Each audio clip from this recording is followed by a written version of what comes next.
So now we're going to go and we're going to set the correct CRS for our project. CRS is a way of telling QGIS where your LiDAR data came from so it can be manipulated correctly. This is a really important step. If you are not sure of what you're doing here, okay, make sure you ask in Discord because if you mess this up going forward, your entire project is not going to be correct. Okay, so let's go into QGIS.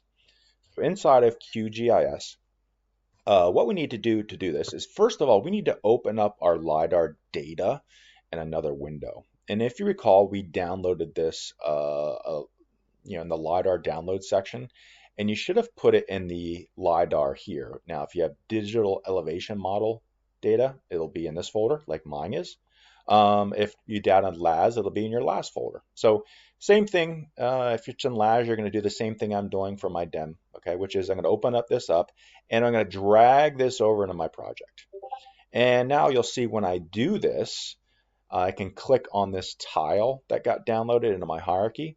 I can right click on it, and I can go down here to Layer CRS, and there's going to be some information at the very top. It's grayed out, you can't click on it, but it's going to look at your LiDAR data, and it's going to try to determine what your CRS is. Now, if I've got full CRS, which means my CRS data was embedded inside of my LiDAR data, it'll say something about EPSG here, and you can see mine says 36346.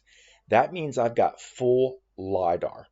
If you don't see that, it means that you might have partial or no CRS inside of your LiDAR. If that's the case, go into the written document and look at those procedures for those other LiDAR types, partial and none, and you're going to have to do a little bit of digging, a little investigation to get those filled in. But since I've got full CRS, I'm going to do set project CRS from layer. And now, one little tip here is if you had LAS data and you use LAS, when you drug this in, it's going to create some extra information in your LAS folder here.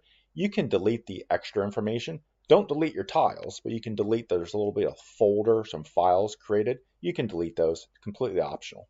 But last thing is, we don't need this in here anymore, so I'm going to right click and I'm going to remove later.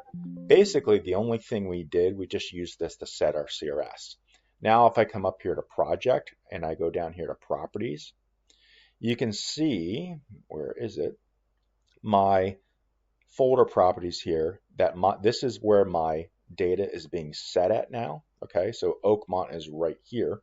And you can see that I've got my properties here, and you can see that my LiDAR is in meters. Okay, that's going to be really important. If yours is in feet, that's completely fine, okay, because we're gonna address that, but just want to let you know that's where we find that. Okay, so that's it with this video. On to the next.